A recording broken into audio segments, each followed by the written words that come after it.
Okay, good morning, everybody. I hope you're all okay this morning. It's a weird day. I'm feeling a little less than chipper this morning, but I didn't stay up that late. It was more that I'm feeling a little out of sorts this morning. So we will not dwell on things outside our control right now. I don't think it will come as a spoiler to you to know that there is a happy ending to this book, and maybe a happy ending is what we all need this morning. We don't have a class next week because this would have landed on Veterans Day when we're closed. So this is our final chapter. And before I go through it, I have said all along that we're going to talk about racism and anti-Semitism in this book. Thank you for those who are sharing my feelings this morning. Sorry, grab my notebook. See, I'm all discombobulated. Meg had sound issues and I have... Okay. Right. I want to talk about anti-Semitism in Dickens, and particularly in this book.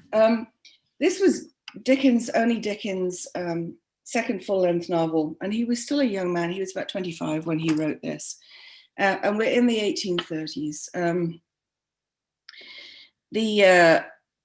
The Reform Act of 1832 had widened the franchise for voting.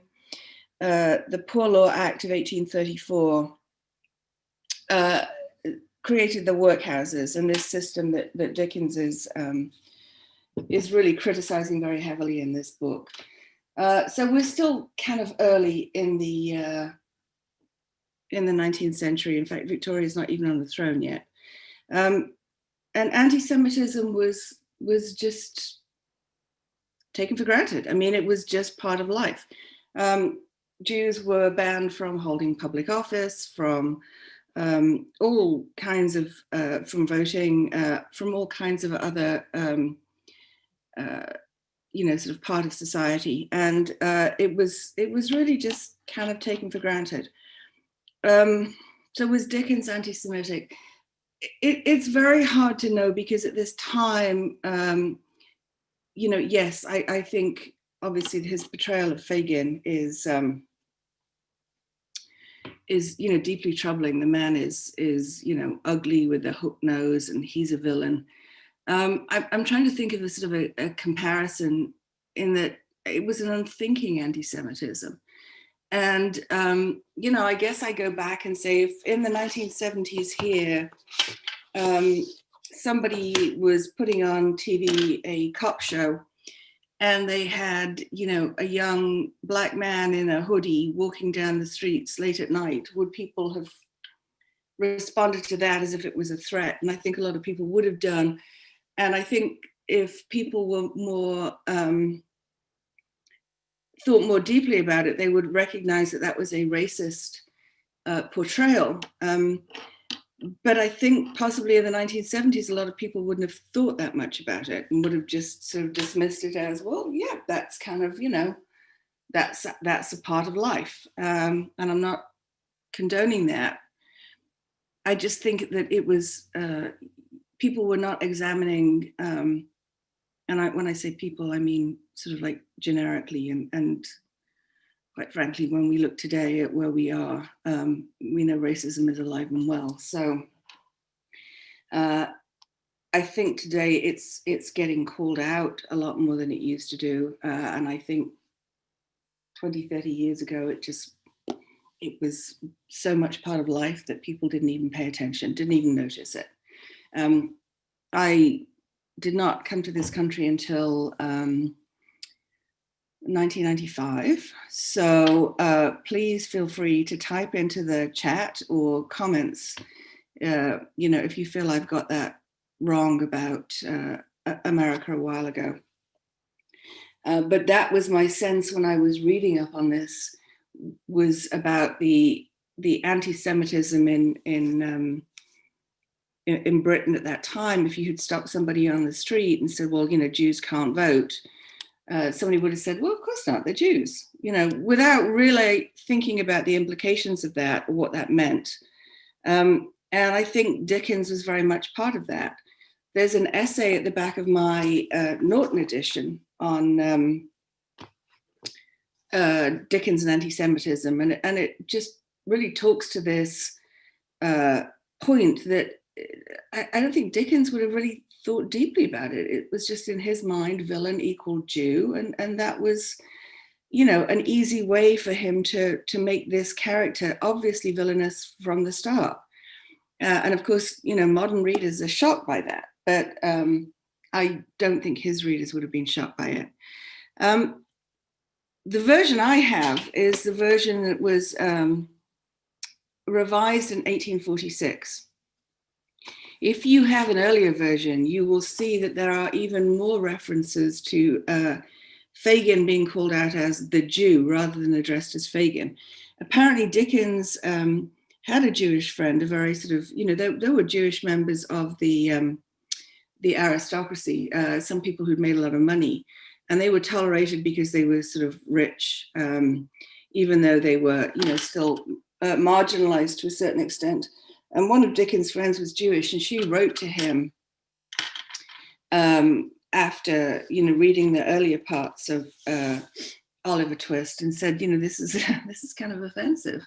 And Dickens apparently was a little taken aback and said, why? I mean, he is Jewish and he is a Jew. And she kind of explained why she felt it was, unfortunate. And apparently in this 1946 edition, which is now pretty much the standard that everybody reads, he has taken out a lot of those references towards the later part of the book, and Fagin becomes Fagin rather than the Jew.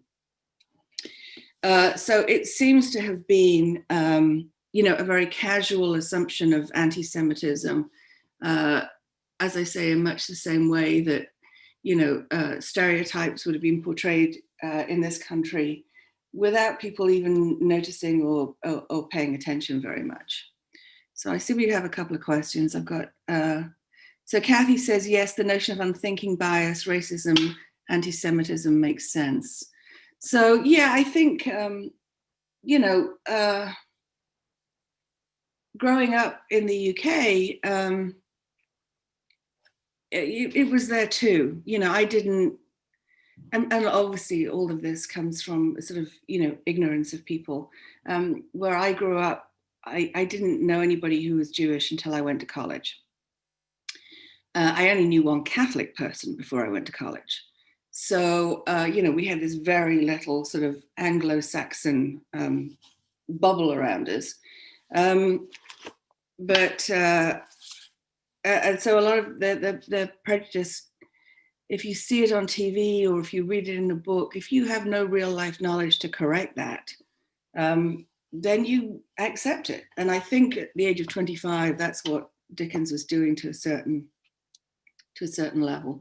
And I think it was brought to his attention, very sharply by his friend. And then according to the essay in this book, and I have not read Martin Chuzzlewit, but if you read Martin Chuzzlewit, which is a much later book, I have to put it on my list, it shows a very different treatment.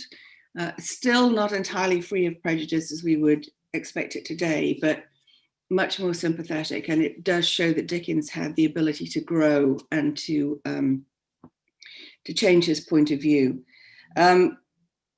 The anti-Semitism about Fagin comes in at the end of the book as well, when we see Fagin meet his fate, and we'll pick that back up as we get to that. I think it's enough for us now to say that it was recognizable enough to,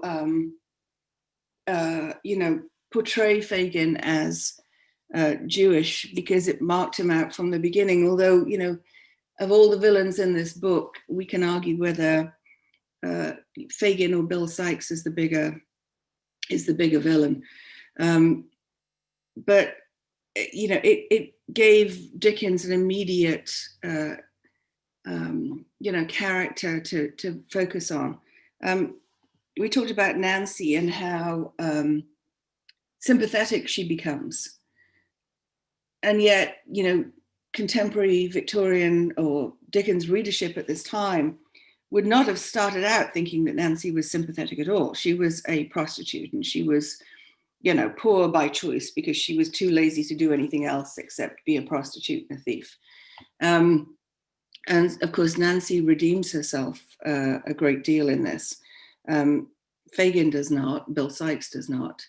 So it's not, Fagin's not the only one who's irredeemable in this book, but he's the obvious choice for villain. And the illustrations that came with that, are really, we now think of them as being horribly anti-Semitic, but I don't think anybody would have picked up the magazine or the book back in Dickens' day and gone, wow, that's just over the top. I think they just would have thought that's what Jews look like, because, they didn't really know any. Most Jews at this time were, apart from, a few people like the Rothschilds who made their way into society by making an awful lot of money. Most people in middle class would not know anybody who was Jewish at all, and would just hear about the Jews in the part of London where they were buying and selling secondhand clothes and doing what Fagin did, living off illegal gains. So again, it comes out of ignorance. People would not have realized that that's what, that was, not a true portrayal of life, and that, there were Jewish families just like them trying to live a good life and make their way and do what they could. Most, as I say, Jews were in the poorer parts of London, and it was a different world for these middle-class families who'd be reading this book. So Dickens was, as I say, only about 25 when he started writing this, and we can allow for him to change. He did walk through the East End very much and see these people, and saw that they were going about their business with carts full of used clothing and so on and so forth.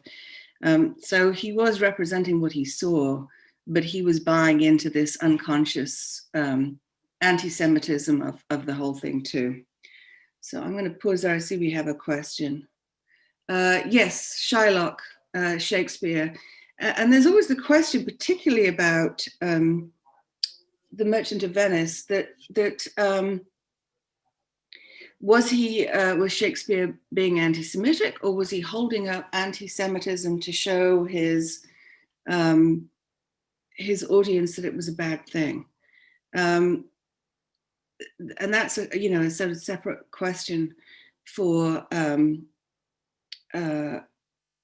Shakespeare. I'm not sure that, I think in this case, I don't think Dickens is holding up Fagin as an unfairly maligned Jewish person. I think Dickens is holding up Fagin as a stereotype of a villain. I think, as I say, all we can count on is saying that we know that Dickens was capable of changing his mind and of growing and of appreciating some things later in his life. So I think it does matter. Doris asked me if it matters that Fagin is Jewish. I think it does, because I think it is an immediate signal that this guy is not going to be any good. If you remember when we first meet Fagin, we are told that the Artful Dodger has come across Oliver and said, I'm going to show you a kindly old gentleman who loves all the boys who live with him, and he's going to take care of you. And when we get there and we find out he's Jewish, I think that's going to put in the minds of all the contemporary readers, oh, this is not going to turn out well. So I think that's the point of him being described that way at the very beginning. Before we see him, we think he might be like, a poor version of Mr. Brownlow. And of course, he doesn't turn out that way. And one way to very quickly give his contemporary audience a heads up would be he was a Jew with, you know, a big hook nose and dirty red hair and this kind of voluminous overcoat that conceals God only knows what. That's the picture on the front of my version. You can tell which one is Fagin. So I think it's important for him to be Jewish for that reason. And when we get to the end of the book, I think it's important too. Donna says, Google the novel and Dickens' remarks with regard to his portrayal of Fagin and his obvious anti-Semitic attitude. I'm not sure if you're saying you did Google it or I should Google it, or hold on, maybe that was another. Oh, Dickens was called to account for his attitude at the time period. Yeah, partly by this friend of his. Thank you, Donna. Partly by this friend of his. And he was a young man, and I'm not, you know, saying we should excuse it just because he was young, but this is only his second novel, and I think, you know, perhaps Dickens really didn't have an editor. I mean, he just, you know, wrote these things and sent them into a magazine. You know, obviously, if somebody had written something like this today and sent it to an agent or to a publishing house, they'd have their hands up in horror saying, you can't write this.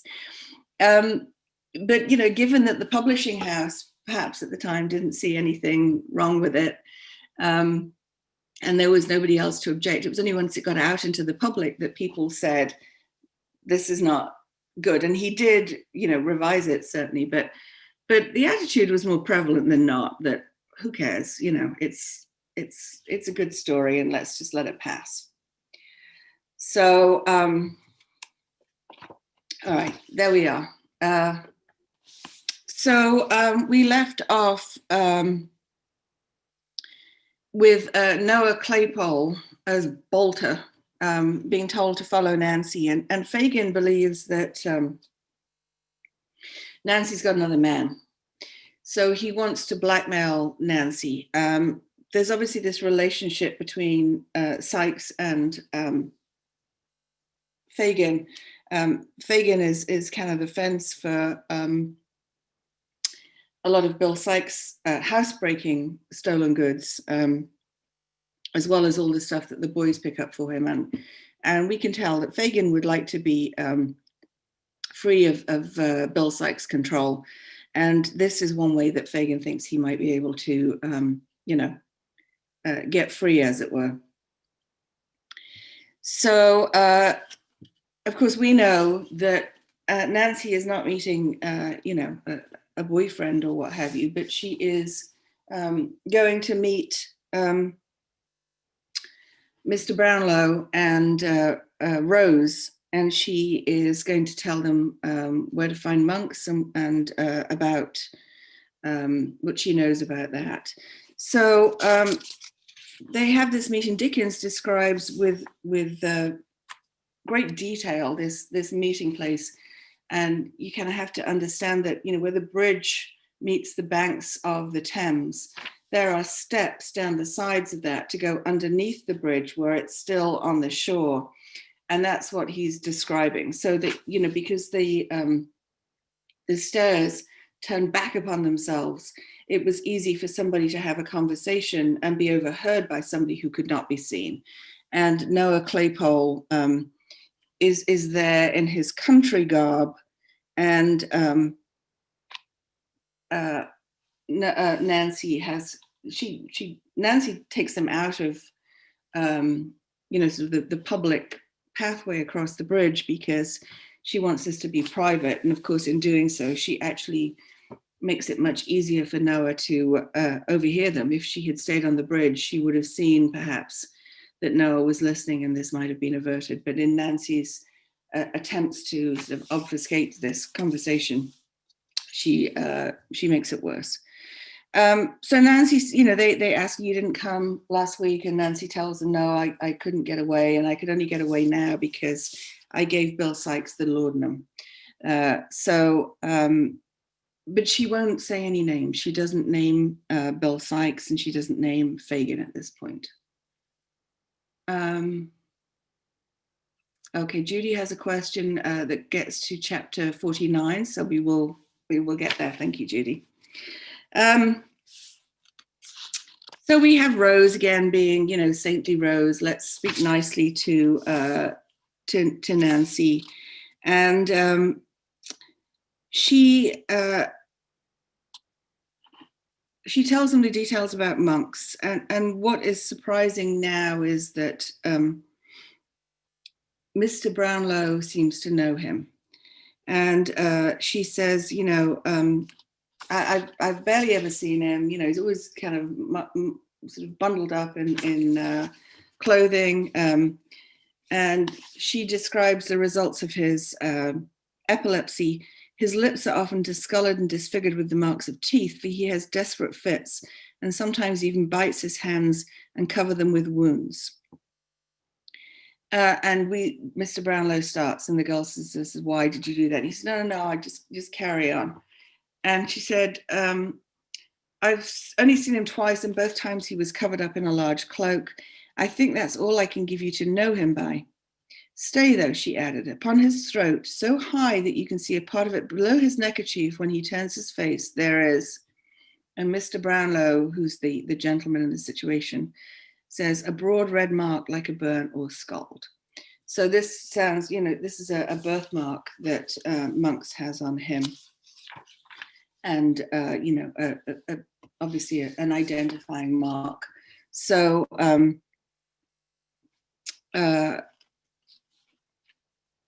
she gives them the information, lets them know where Monks is going to be, absolutely refuses to give up Bill Sikes, refuses to give up Fagin. And when both Rose and Mr. Brownlow press her and say, "We can help you, we can get you out of there," she says, no, I've got to go back. I've got to go back. And, you know, I'll sort of, you know, take my care of myself. I think the saddest part at the very end of that chapter, Rose actually says to Nancy at some point, she said, "This purse," cried the young lady, "take it for my sake that you may have some resource in an hour of need and trouble." And Nancy replies, "No, I have not done this for money. Let me have that to think of. And yet give me something that you have worn. I should like to have something. No, not a ring, your gloves or handkerchief. Anything that I can keep as having belonged to you, sweet lady." So Rose gives her a handkerchief, and Nancy goes back. Mr. Brownlow and Rose look after her with sorrow, because they are clearly worried for Nancy, as they should be. And the very last paragraph of that chapter is Noah Claypole rushing back to give Fagin the news of what has transpired. If you're reading this in installments, I'm sure that week was an anxious one, waiting for the news of what would happen. And the next chapter is called Fatal Consequences, and we find out why. Fagin is sitting waiting for Bill Sikes to come. Fagin's heard the story from Noah Claypole. And again, you know, we have this horrible depiction of him. The Jew sat watching in his old lair, with face so distorted and pale, and eyes so red and bloodshot that he looked less like a man than like some hideous phantom, moist from the grave and worried by an evil spirit. He's, you know, barely human. Noah Claypole has come back, told all his news, and gone to sleep. And then we get Sikes. And this is the bit that turns on, where the end of the book turns, because Fagin has a choice. Fagin has heard everything from Noah. Fagin knows that Nancy did not give up either him or Bill Sikes. All she did was give Brownlow and Rose the whereabouts of Monks. She has kept her word. She's kept the honor code amongst thieves. She has not betrayed anybody.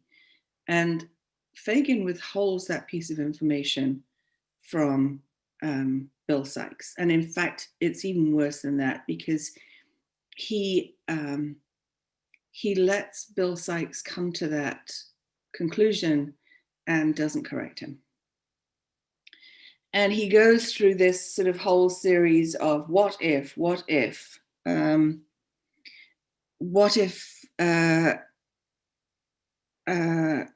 I had betrayed you? And then he points to Noah. Suppose that lad, pursued the Jew, was to impeach accusers, blow upon us all, first seeking out the right folks for the purpose, and then having a meeting with them in the street to paint our likenesses, describe every mark that they might know us by, in the crib where we might be most easily taken. Suppose he was to do all this, and besides to blow upon a plant we've all been in, more or less, of his own fancy, not grabbed, trapped, tried, or earwigged by the parson and brought to it on bread and water, but of his own fancy, to please his own taste, stealing out at nights to find those most interested against us and peaching to them. Did you hear me? Cried the Jew, his eyes flashing with rage. Suppose he did all this, what then? What then? Replied Sikes with a tremendous oath. If he was left alive till I came, I'd grind his skull under the iron heel of my boot into as many grains as there are hairs upon his head. What if I did it, said the Jew. He said, I'd fall upon you and beat out your brains. And so then, having heard this, Fagin says to Bill, well, it wasn't Noah and it wasn't me, but it was Nancy. And again, he withholds that hugely important chunk of information, which was that Nancy did not, in fact, tell on either Bill Sikes or Fagin, but she did simply point out where Monks was likely to be found. And Fagin seems to wind Bill up to a fever pitch of rage by drawing out this tale of the meeting between Nancy and Brownlow, and saying, look what danger she's put us in. Well, of course, the truth of the matter is she hasn't done any of that.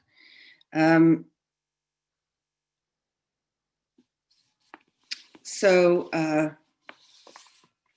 Bill finds out it's Nancy, and he goes to leave the house, and he, bursts from the room. Bill, cried the Jew, following him hastily. A word, only a word.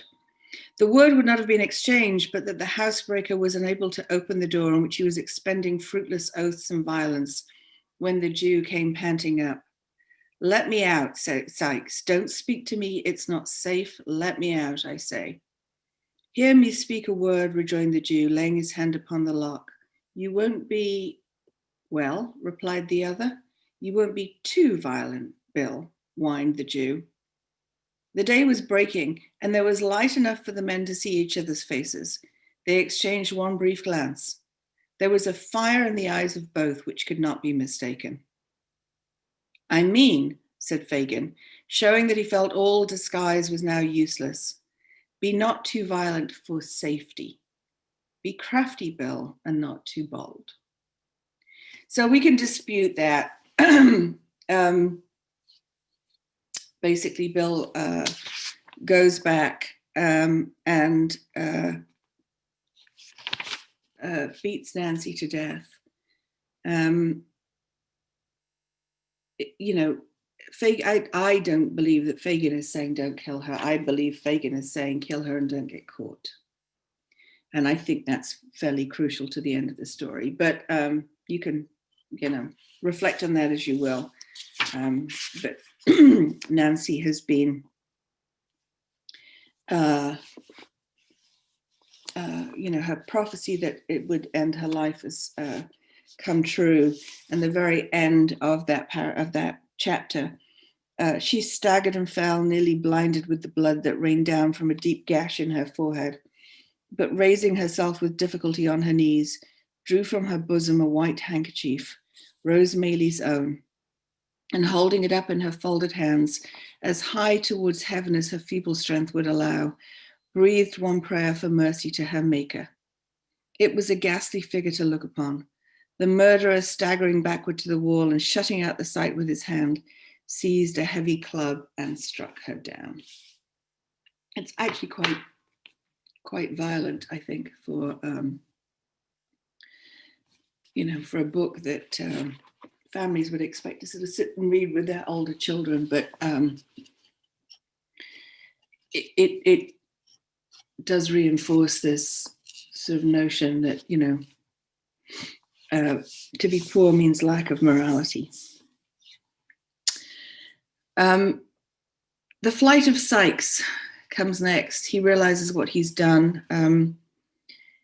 As poor as people were in that part of London, no, people did not turn a blind eye to murder. The new police force that was just gaining strength would have been eager to catch Bill Sikes. That part is accurate.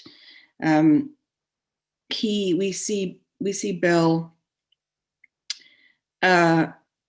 saying that he can't turn his eyes away from Nancy's body. He'd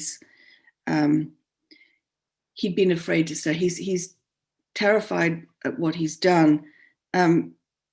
Not sad, but terrified, I think, for his own self.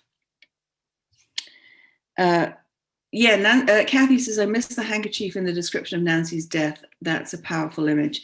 It is a very powerful image because it stands in for the sort of gentleness and mercy and goodness of Rose Maylie. It is like, the white dove of peace. There's all that kind of symbolism going on, the call for mercy, this surrender. We talk about holding up a white flag.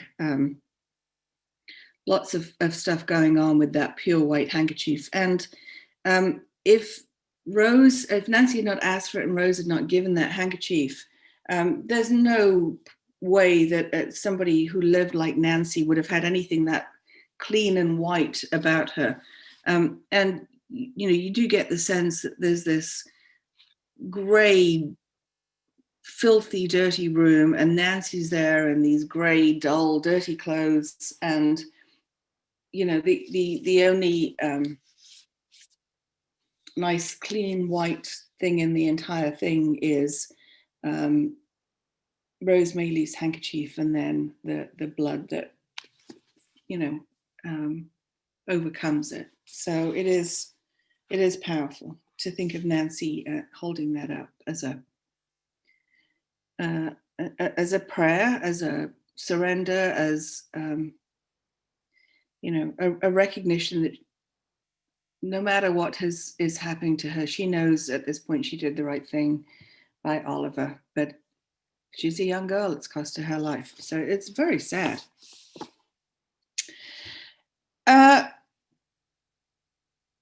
Bill Sikes is, as I say, he can't turn his eyes away from Nancy's body.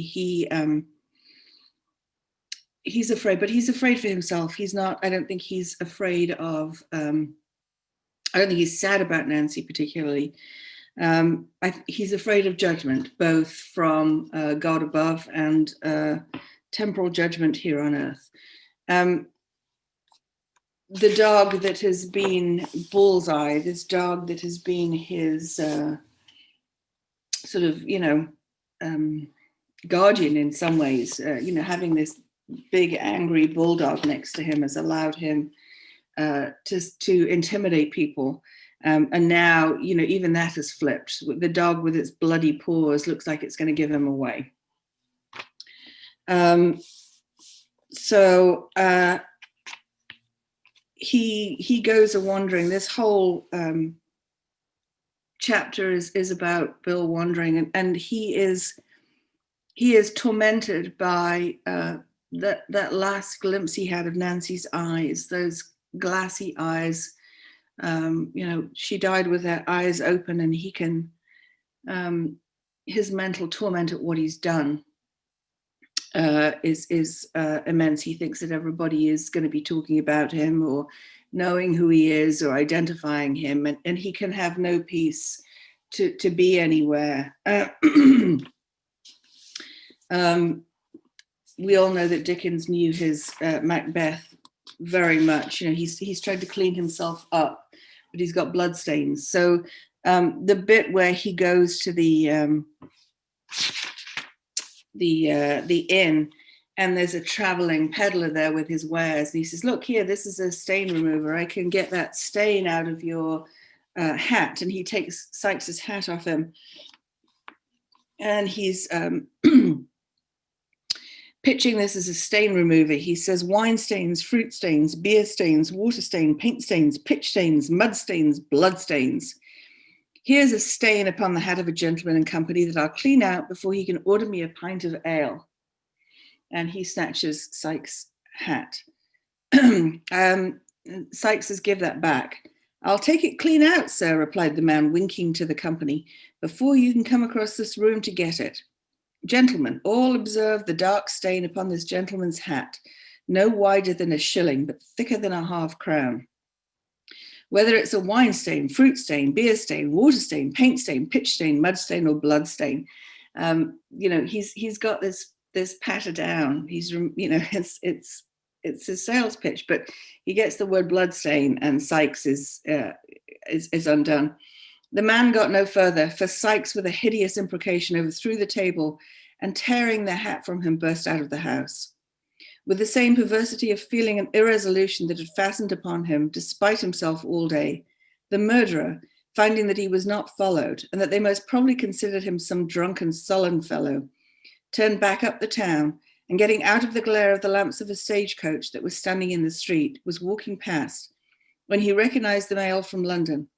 He saw that it was standing at the little post office. He almost knew what was to come, but he crossed over and listened.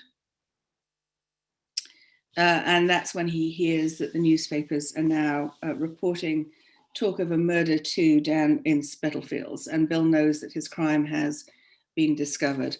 But there are so many echoes of, you know, Lady Macbeth trying to wash the blood out of her hands, that one critic has actually suggested that, you know, the traveling peddler with the soap might even be a figment of Bill Sikes' tortured imagination, that he's not real. And Bill Sikes, like when Lady Macbeth looks at her hands, of course they are clean, but she's, you know, having a mental breakdown, and she believes that they're still bloodstained and will give her away. So plenty of echoes of that, and I think Dickens' readership would also have seen that and would have said, "Oh yeah, this is, we get this. It's a blood stain. It may be real or it may be not." But, you know, we talk about people having a stain on their character, and he's given up, you know, sort of, you know, behaving rationally. And we see that Dickens is taken to refer to him alternatively now as Sikes and the murderer. So that, you know, it's pretty clear he's having this kind of, you know, mental torment over what he's done. Further along in that chapter, you know, we see he talks about it as if it's a phantom following him. At times he turned with desperate determination, resolved to beat this phantom off, though it should look him dead. But the hair rose on his head and his blood stood still, for it had turned on him and was behind him then. This phantom of look him dead is, you know, this vision of Nancy's dead eyes looking at him is tormenting him. So he's going to and fro. He finds a place to try and sleep, and then he sees this fire. Critics have pointed out there's kind of no reason for this fire. You know, it doesn't really do anything for the plot, because Bill does go and help, and because of his help in the fire, they offer him some food and some ale to drink. So he does get some benefit out of it, and it, you know, does the fact that he goes to help mean that he, you know, he's not totally a dreadful person. I mean, I don't know, he's just killed a woman. I don't think helping firefight is going to redeem anything for us with Bill Sikes. But what it does do is gives us the hellfire image. And, I think it's just reinforcing in Bill Sikes' mind, that what he's done has put him into hell. He's he's literally having hell on earth now, being tormented by this phantom, and he's gonna be going down to the burning fires of hell after he dies because of what he did to Nancy. Karen says, is it possible that the salesman is a figment of Sikes' imagination? Yes, other critics have suggested that I mean, in this, there's, when we get to the next few chapters, you see that the coincidences are, perhaps a bit too much for, the sort of relationships between the characters. The coincidences are a bit too much. So what are the chances Bill would bump into somebody selling something to get rid of bloodstains on the very day he's got blood? So because he's in such mental torment, because he's paranoid, because he's, in agonies about what he's done and getting caught, it is entirely possible that the salesman is a figure of his imagination. And we will never know that, and he's drinking because of what he's done. So, perhaps he falls asleep and he's in a drunken stupor, or it's a dream. We don't know. It is kind of convenient, as I say, that this salesman should have the very remedy. And again, it just gives Dickens a chance to remind us of, Lady Macbeth, but we can't say with any certainty. But yeah, you're not the only person, Karen, who's asked that question and said it's all in Bill's head now. So he goes off. He helps the firefighting efforts, and he makes the decision. He's going to go back to London because that's where they're least expecting him, but he has to get rid of the dog, and he's prepared to kill the dog, but somehow Bullseye senses something in Sikes and makes a break for it. So for the moment, Bullseye escapes.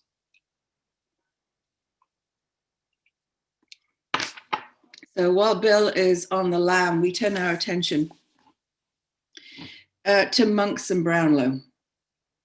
And if you remember, Brownlow seemed startled at Nancy's description of this big birthmark on Monk's neck. So we know that he recognized him from somewhere. In this chapter, Monks and Mr. Brownlow at length meet, their conversation and the intelligence that interrupts it. This is where we learn exactly how Mr. Brownlow knows him and how Monks fits into the whole picture. So Brownlow has a couple of people go basically kind of abduct Monks from the pub. And when Monks gets to Brownlow's house, Monks obviously recognizes Brownlow too.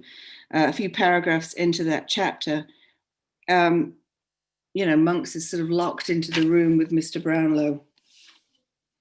And Monks says to him, "This is pretty treatment, sir," said Monks, throwing down his hat and cloak, "from my father's oldest friend." So this is when we begin to uncover the relationship between Monks and Brownlow and everybody else.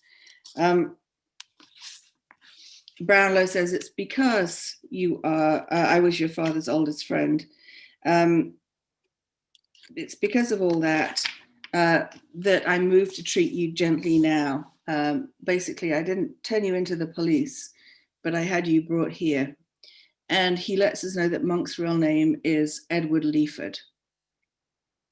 So the story, as it comes out in this long chapter, is that Monk's father was basically kind of had an arranged marriage with a woman 10 years his senior when he was 16. This is Judy's question.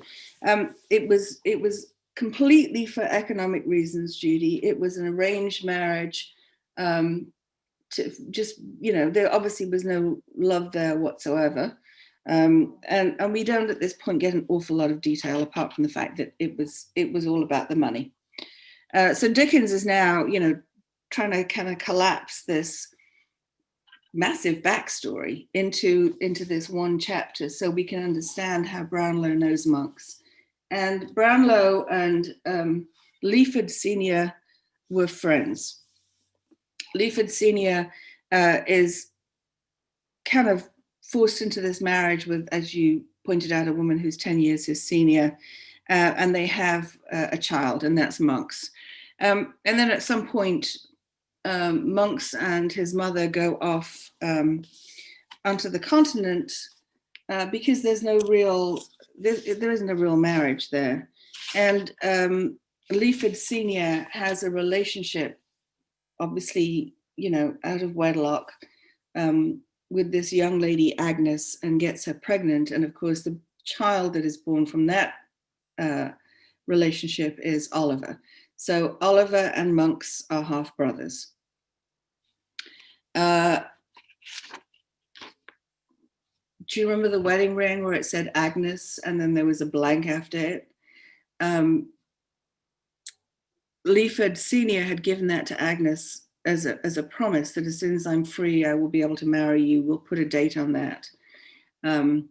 So, Agnes is convinced that Leaford is going to get free and is going to go marry her.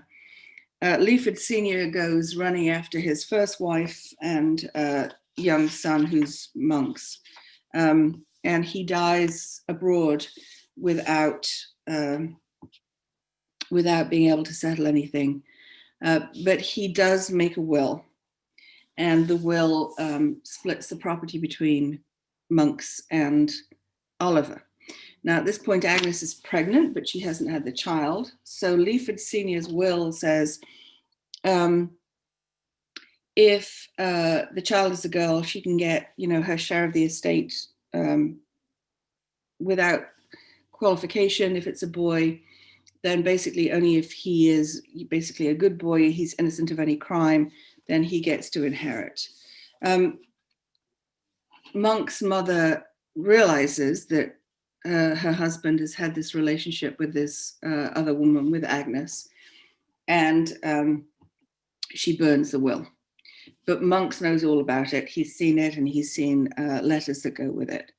On the way to going abroad, Leaford Sr. stops with Mr. Brownlow and leaves with Mr. Brownlow a portrait of Agnes. So if you go back all the time to the portrait that Oliver was fixated on and then got removed from the room, the likeness between Oliver and Agnes becomes apparent. And of course, at the time, Mr. Brownlow had no idea that Oliver was Agnes' son. But now he knows the truth. And in the will is gone, it's been burned, but Monks knows the truth of it. And basically Brownlow says to him, if you do the right thing and, sign these documents and we'll, get them all notarized and official so that Oliver can have half the estate, then I'm not going to do anything to harm you. You can do with whatever you want with your share of the estate. So it is a long backstory, and the marriage between Leaford Sr. and his older wife, Monk's mother, is really hard to understand, except that again, Dickens is talking about the fact that no good comes out of a marriage that is done for economic reasons. We look at the Bumbles for that. But marriage where two people are genuinely in love, it does produce, a benefit to both the married couple and to society, because after all, had Leaford Sr. been able to marry Agnes and Oliver had been born into that happy marriage, obviously he's a good child, Agnes was a good person, and so on and so forth. And we find out the even further backstory from this, which is where, you know, coincidence gets stretched a little to incredulity, but basically, you know, Agnes, by the way, was, once Leaford had gone off to the continent in search of his wife, Agnes is thrown out by her family, who are disgusted that she's pregnant. But we find out that, you know, Rose Maylie, who is this, you know, orphan too, is Agnes's sister. So Rose is actually Oliver's aunt. So I'm going to pause for a second and let you all catch up with these varied relationships of consanguinity and focus on that before we go back to Mr. Sikes.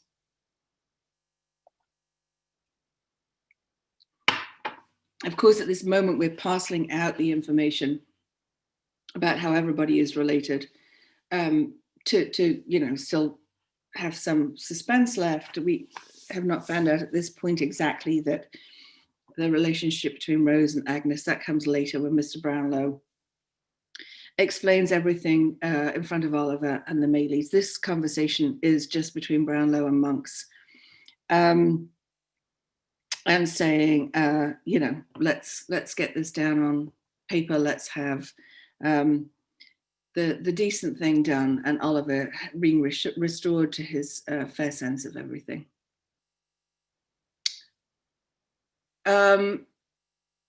Questions about how did Rose not know she was related to Agnes? I think Nancy and Linda asked about the same thing. The inference, I think, is that Rose was just a baby, because she's not that much older than Oliver. So Rose did not know because she was just a baby when she was orphaned.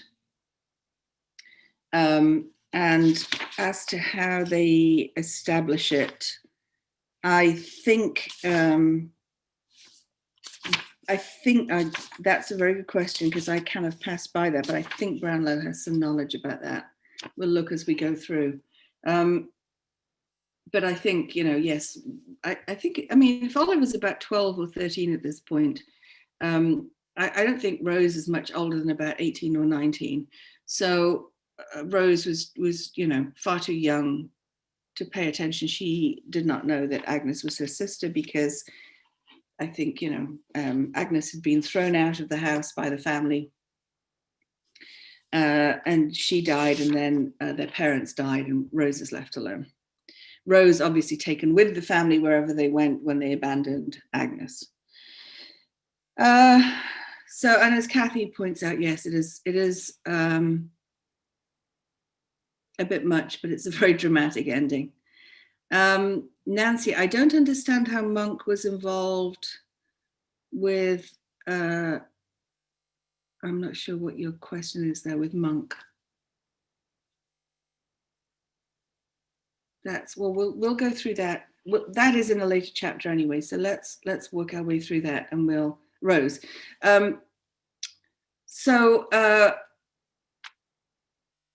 We'll get to who placed her with the Maylies when Mr. Brownlow explains that. And it, you know, yes, it matters, but, you know, in a way, it's just Dickens tying up, you know, a lot of loose ends, and you know, allows us to have the ending that we want all these characters to have. So we will get there. We're going back to chapter 50, The Pursuit and Escape. And of course, you know, escape is kind of ironic here. So we get to hear about Jacob's Island, which is, you know, an environment so rough that even Toby Crackit and Mr. Chitling and Caggs are so, you know, disgusted by it. So we can't imagine how low it is, but it's one of these islands in the Thames, and, you know, it's surrounded by mud and the water. And we get the sense, you know, it's at low tide when Sikes shows up.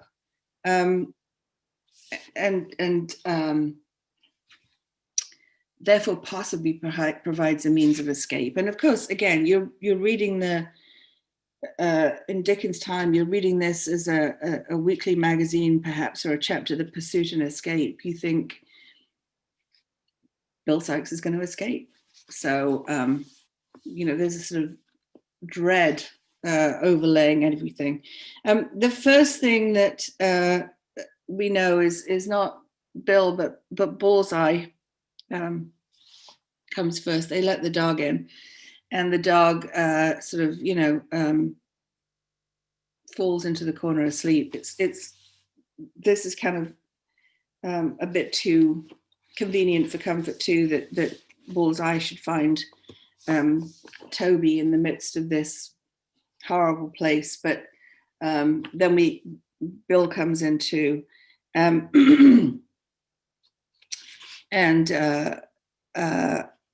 we see that excuse me, that he's described as almost like being a ghost now.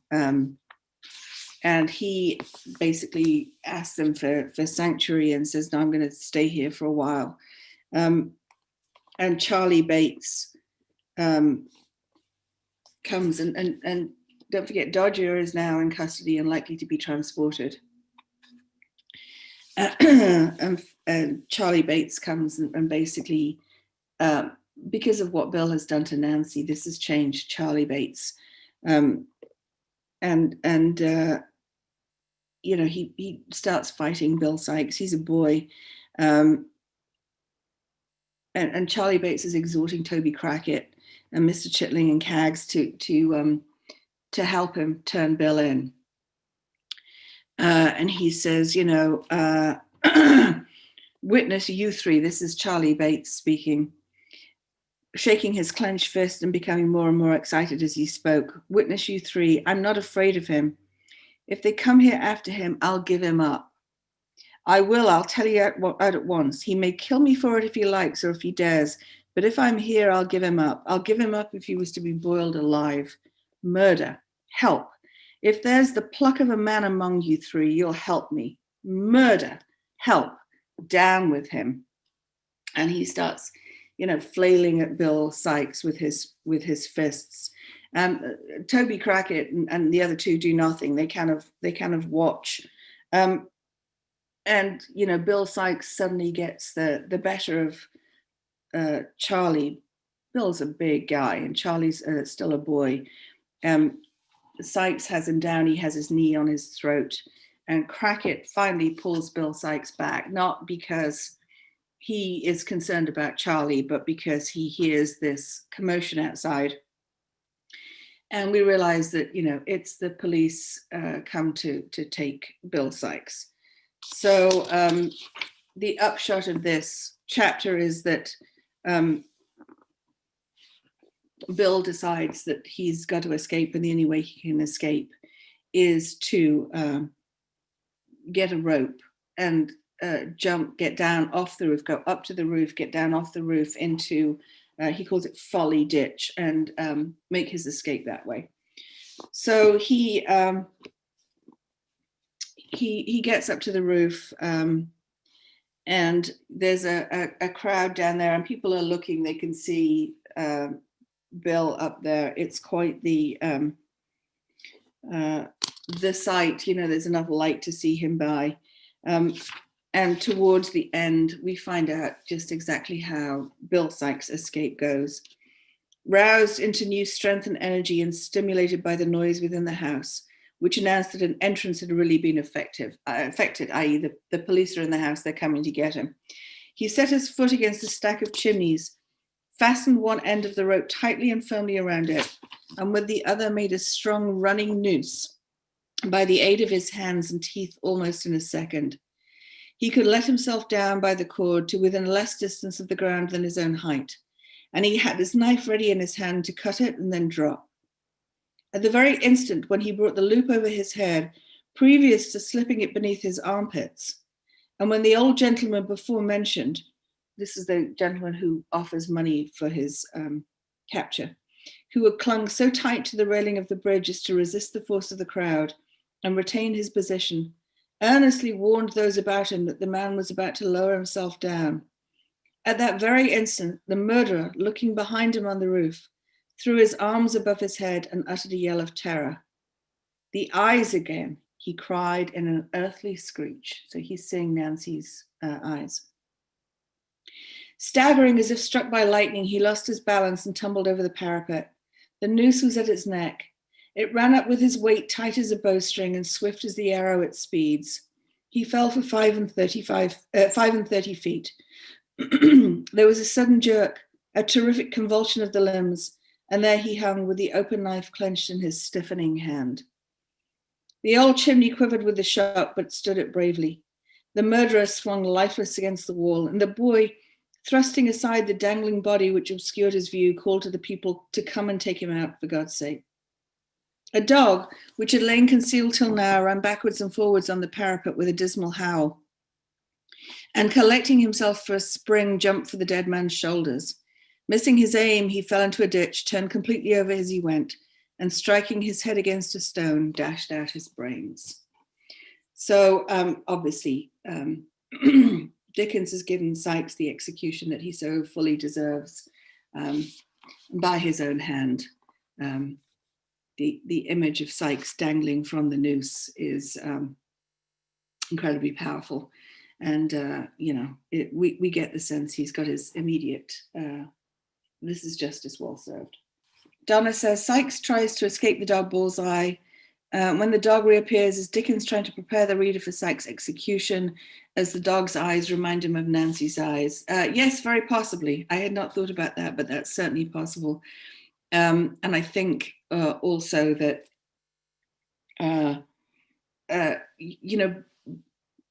a bullseye is a target. So, we know wherever the dog goes, Bill Sikes is going to turn up. That's where he's going to be. Affording an explanation of more mysteries than one and comprehending a proposal of marriage with no word of settlement or pin money, we go straight from the grisly to the happy. They take Oliver back to get confirmation of all these details from the Bumbles, and partly because we need to get the Bumbles sort of squared away too. They need to get their comeuppance for this. Of course, they're going back, and Oliver is hoping that his little friend Dick is still alive, and Oliver can do the same for Dick that Brownlow has done for him. So then, we get the details, the further fill-in details, and find out that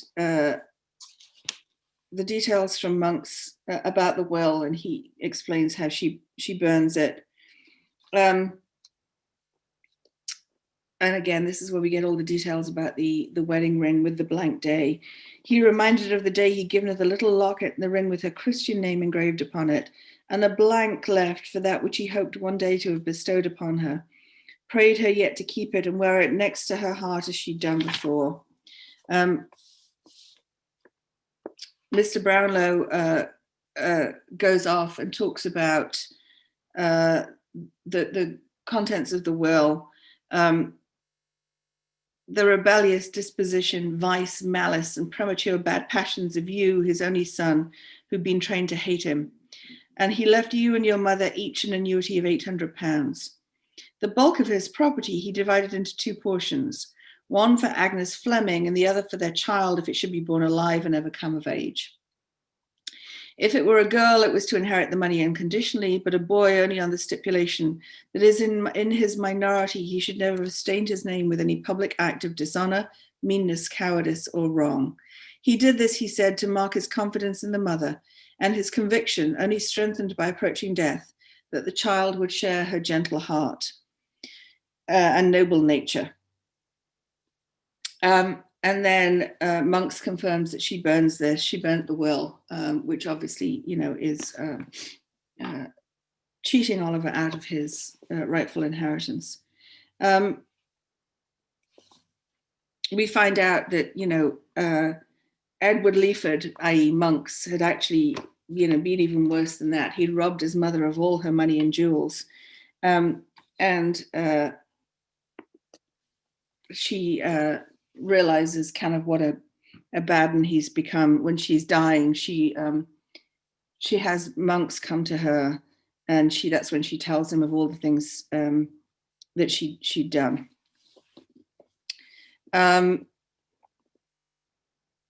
So, we know that Monks is beyond a thoroughly bad lot. Not only has, he aware of the fact that Oliver has been cheated out of his inheritance, but he's robbed his own mother, he's stolen money from her, and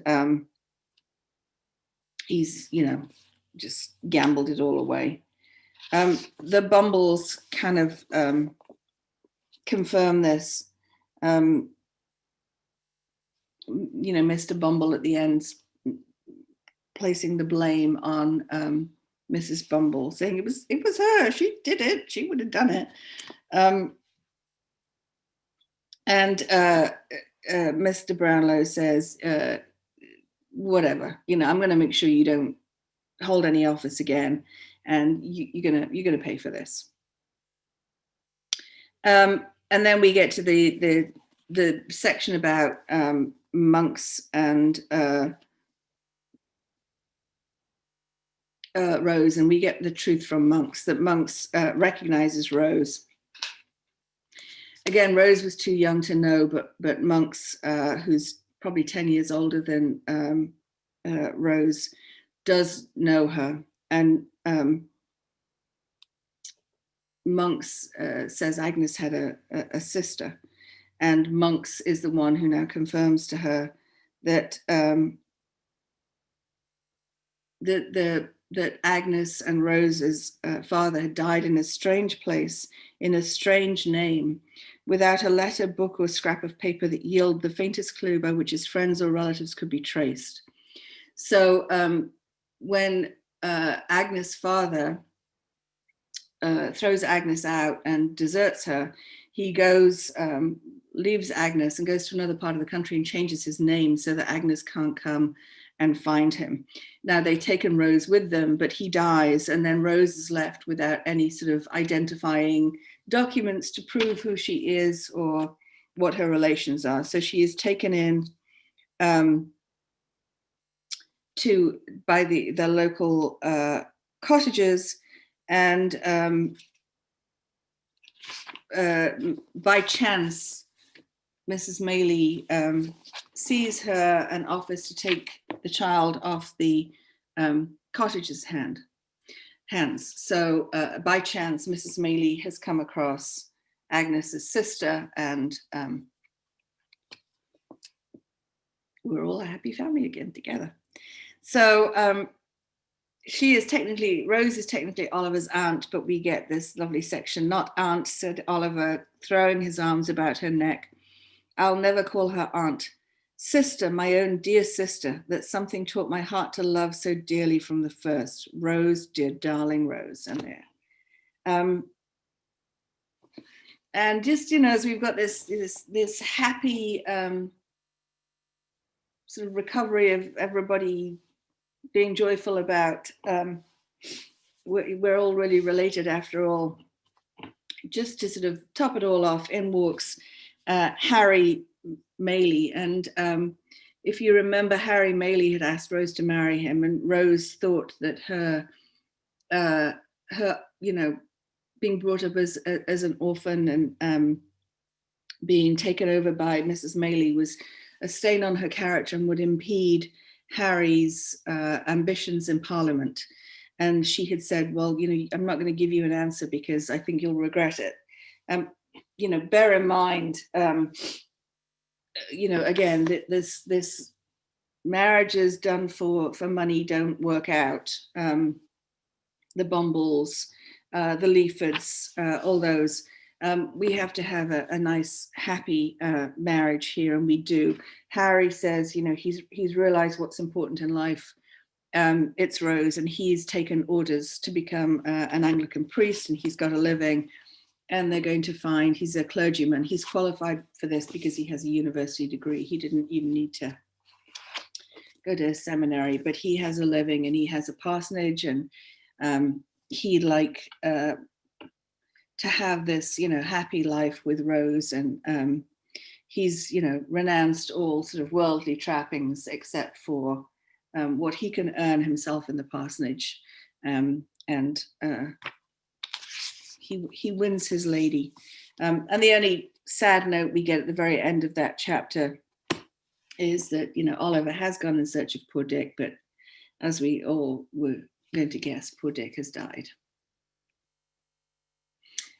Judy asked, what is pin money? Pin money was literally money to buy pins, but it became sort of like an allowance that men would give to their ladies, and they don't need to talk about it because I think the implication here is that had Harry made his, had he married Rose and he'd gone to take his place in Parliament and made a lot of money, he would have, given Rose pin money, money to spend on, a bonnet or a handkerchief or pins or whatever she wanted to. And they would have had a lot of money, but it wouldn't have been as happy. Whereas now he doesn't have pin money to spare for Rose, but the implication is going to be that they're going to work together and be very happy and share in everything very fully and not have this disparity between them. So we get to the crux. The Jews' last night alive is the penultimate chapter, and we see Fagin in prison, going in his mind over everything. We hear about what happened in the courtroom, and we see, Fagin sitting there contemplating his fate, and finally Oliver and Mr. Brownlow come to see him, and they ask for the final papers that will confirm everything that Monks has said, and finally Fagin confesses to Oliver where they are. The interesting thing about this is, I've shown you these books before where John Sutherland has these mysteries, puzzles in classic fiction. When he wrote this book, which I think was the second one, there's an essay in here about why is Fagin hanged and why isn't Pip prosecuted. If you remember from Great Expectations, Pip was had colluded with Herbert Pocket to get Magwitch out of the country, and he was never prosecuted for that. At the end of that essay, John Sutherland concludes that Pip was not prosecuted, and Fagin was, because, and as he says at the end, of course, no one will protest this miscarriage of justice, i.e. that we're not going to be upset that Pip was let off, which any more than we protest the miscarriage of justice which brings Fagin to the gallows. Just bear with me on the miscarriage of justice there. Why then is Fagin hanged and Pip not prosecuted? Because one is a dirty old man and the other is a nice young gent. And what he does have here is that picture of Fagin in his cell on the last night of his life. He calls it a miscarriage of justice. He says that Fagin should not have been prosecuted for this because, as the law stood at the time, and this is John Sutherland's view, Fagin was nothing more than a co-conspirator and should not therefore have received the death penalty. When he writes this subsequent volume, he basically, he's not really very good at saying I was wrong, but he kind of has to, because he relates that he gets a letter from Andrew Lewis, senior lecturer in laws at University College London, who had read that previous essay about Fagin and Pip and said, the lawyer says to John Sutherland, "You are wrong to think he could not be an accomplice, legally speaking." So he is an accomplice, which is much more serious than incitement to a crime, which is what I think Sutherland was under a misapprehension about. Basically, the lawyer who writes to John Sutherland said Dickens got his law entirely right. Fagin was an accomplice under the law for the death of Nancy, and that's why he's hanged. Dickens got it absolutely right. It is not a miscarriage of justice, and it was a lot more serious than Pip's crime in Great Expectations. And then he goes on to say that he talks about the way that the trial was held. Sutherland has some problem with the juries, the public seem to know the verdict and the speed of the execution. And Law's Andrew Lewis, the lawyer, basically says, "You're completely wrong. Dickens got it exactly right."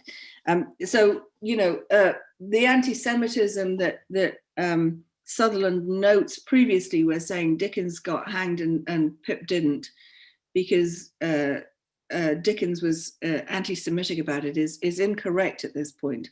Dickens was just correct on the law, and anybody who had been in Fagin's position and who had been an accomplice to Nancy's murder would have been hanged whether they were Jewish or not.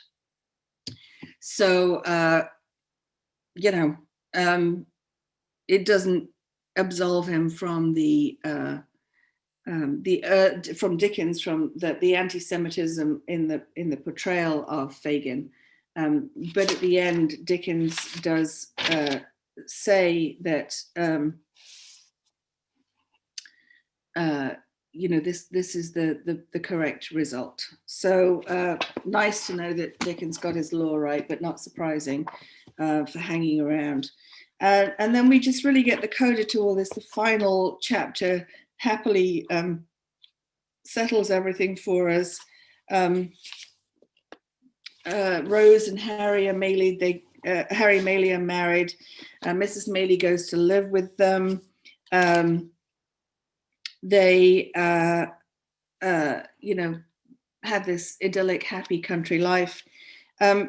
Monks takes his share of the inheritance. He's as dissipated as ever, where he squanders it, and eventually dies in prison.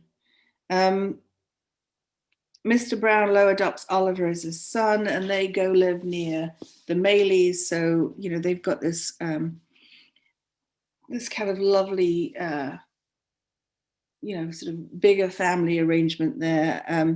Mr. Grimwig, we find out, is you know, is quite a nice chap after all. And he comes and he does his gardening and his hunting, and, you know, he's still got this sort of acerbic personality, but he's an important part of the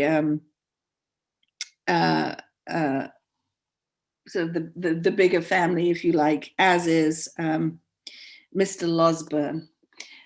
We find out that it was Noah Claypole who perjured himself and turned in Fagin, and that, you know, he escapes justice himself for this perjury, but he's destined to live this life of crime. And the curious thing about this, which is not explicitly stated, but he goes out on Sundays with Charlotte. Charlotte faints in the door of a public house, and Noah goes in to buy 3 pennyworth of brandy to restore her. And when he's able to buy the brandy, he then squeals on the publican the next day for breaking the Sunday laws, and the publican has to pay a fine. So he basically, Noah says, I'll give me half the money you would have paid from the fine, and I won't tell on you. So he's just blackmailing people. That's the end of Noah and Charlotte, apart from that we notice that sometimes it's Claypole who falls over himself. Mr. and Mrs. Bumble get the perfect end because they are deprived of their ability to work, and they end up being inmates of the workhouse themselves, the workhouse where they've, all these long years treated the paupers so badly. They finally became paupers at that very same workhouse in which they'd once lorded it over others. Mr. Bumble has been heard to say that in this reverse and degradation, he's not even the spirits to be thankful for being separated from his wife. Giles and Brittles come to serve Mrs. Maylie and Mr. Brownlow and Mr. Losberne, and it is one big, happy family. Charlie Bates is the one who surprises us all. I think we can assume that the Dodger has been taken off to Australia, but Charlie becomes an honest man. And we're left with, this bucolic life where everybody is getting their happy ending, and Oliver is adopted as Mr. Brownlow's son, so he will have money and he will be able to marry whomsoever he chooses and have a happy life too. So we've got a couple of minutes. I'll take your final thoughts. Yasha says, I assume that there were always lots of hangings during that time. They were constantly threatening Oliver with it. I was surprised that they had to build a gallows for Fagin. I think there are actually a lot fewer hangings than you'd think. I mean, it was really, at this point, it was only for murder that people were hanged. I think the threats to Oliver were more just in the way of trying to frighten the boy out of his senses by saying, you'll hang one of these days, because it was still the worst punishment you could imagine. But I think there are a lot fewer hangings than you'd actually think. The reforms that Robert Peel had put into the criminal law that had started taking effect in 1828, had removed most capital crimes from the books. And most sentences, the idea being, I think, where John Sutherland gets the law wrong is that if Fagin has incited the crime of murder when Bill kills Nancy, then the correct punishment for that would have been transportation. But the lawyer who wrote to him pointed out that actually under the law at that time, Fagin was guilty of being an accessory, and that made it much more of a serious crime, and that's why Fagin gets hanged.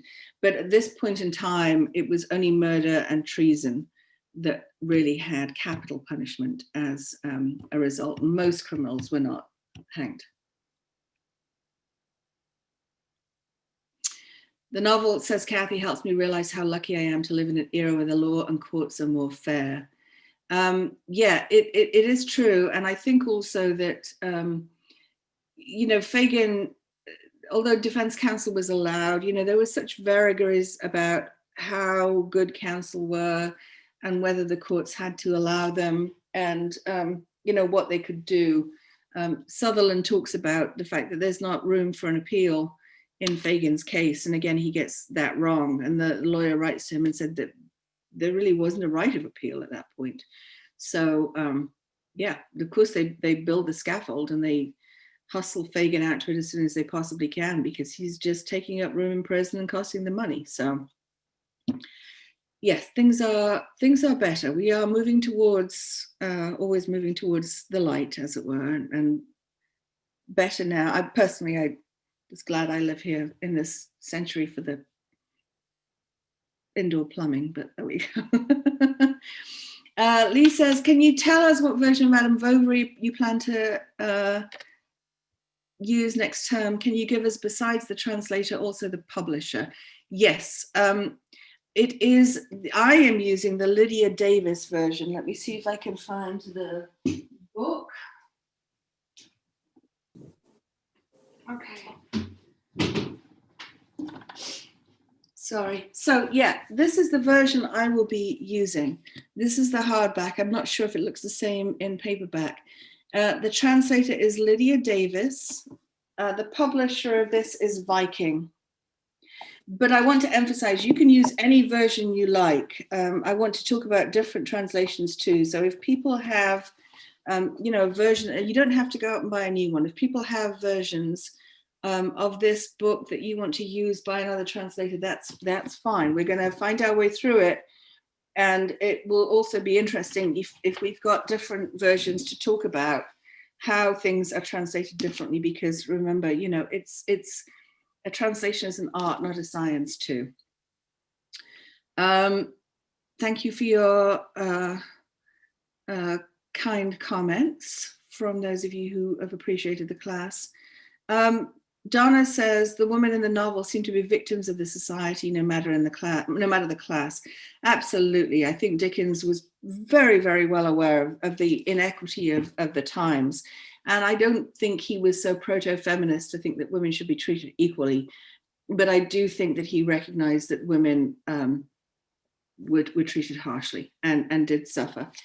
One other thing to add, just to think about, I was talking about in the other class about Martin Amis, who was in the New York Times by the book, I think it was Martin Amis, and was talking about the fact that reading should be done for pleasure. He also says that oftentimes, the villains are a lot more memorable, particularly in Dickens, that we remember the villains more than we remember the good people. And I think, Bill Sikes and Fagin, certainly come to life a lot more for us, perhaps even than Mr. Brownlow or Mr. Losberne. So that's just something else.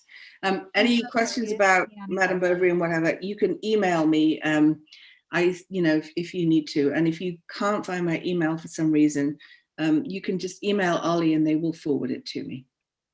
So thank you for that. I know Karen's got her hand up. Yeah. Hi. Hi. I was just thinking about the point where Mr. Brownlow gives half the money to Monk. He feels like he can't keep him from this money, and maybe he'll reform. But obviously, even giving this form doesn't help him, because he squanders it and he winds up dying in prison in America. So I think Dickens must have been saying something there to the effect of, he was bad from birth, and even trying to help him. Brownlow's trying to give him a chance. Yeah, I think that's absolutely right. I think he was bad from birth, just as Oliver was good from birth. And Oliver was good despite everything that happened to him, and Monk's was bad despite all the advantages he had. I also think that there is a little something in there about inheritance and legitimacy that, Monk's was as much the elder Leaford's son as Oliver is, and he was the legitimate son. And I think Brownlow is saying, I'm not going to make that judgment here on earth about these two. And Monk's has a chance to redeem himself, and obviously he doesn't. But I think Brownlow is saying that they are to all extents equals, and they should be able to do with the money what they wish. So, Ginge, you have your hand up, sweetheart. Yeah, what you just said makes it even more poignant that Nancy didn't believe that she could change, that she believed even when she was offered an escape and a chance at redemption, that she wasn't worthy of it. Yeah, that's the death of Nancy, I think, is, it's one of those moments in the book where you think, I knew this was going to happen, and it tears at you. But yes,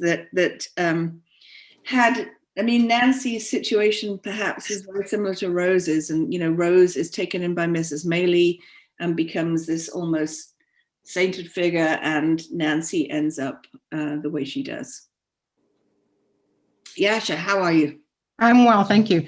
I took a class this week on the Black Death, and it gave us some insight into why the Jews were so excoriated in England. Early on, Christians were not allowed to lend money because the Bible said you can't lend money and get interest for it. Right. So they weren't allowed to do that. So the Jews, that was an area that the Jews would move into. They got involved more in buying and selling. And eventually the Jews were not allowed to have a craft because they were Jewish. They weren't allowed to belong to any of the guilds, and you couldn't be a carpenter unless you were in a carpenter's guild. Right. So all of the different careers that could have been open to them weren't. And so people both needed the money to be able to borrow and hated the fact that they were reliant on them to get it. But the Jews were pushed into a position where buying and selling became the only way they had to make a living. And so it just kind of went from there. I thought that was interesting. Yeah, and that applied across Europe as well. And of course, what people did not know, that the Black Death or the plague was caused by fleas or transmitted by fleas on rats.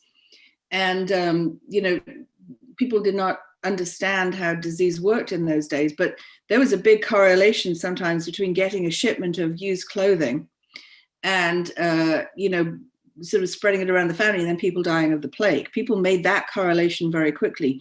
And it was because the clothes had fleas on them that were transmitting the plague. And the people who were dealing in the secondhand clothes were Jews, and so on and so forth. So yes, the plague became, there's a Geraldine March book, I believe, about a village near where I grew up called Eyam in Derbyshire, where they received a big donation of used clothing for the poor from wealthier people.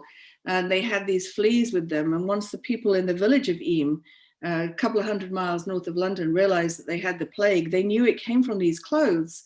They didn't understand how the disease worked, but what they decided to do was close the village so that they would not spread it any further. If you're interested, just email me and I can let you know what that book is. But it's based, there is a novel about it, but it is a true story. And you can go today to the village of Eyam and see the memorial to the dead in the plague. And because this was 1664, 1605, I think. And there's also a very good pub there where you can get a really delicious lunch. So, but yeah, it's great. Jim asks, Monk's father has been dead for years. Why didn't he alone have his inheritance already and not shared with Oliver?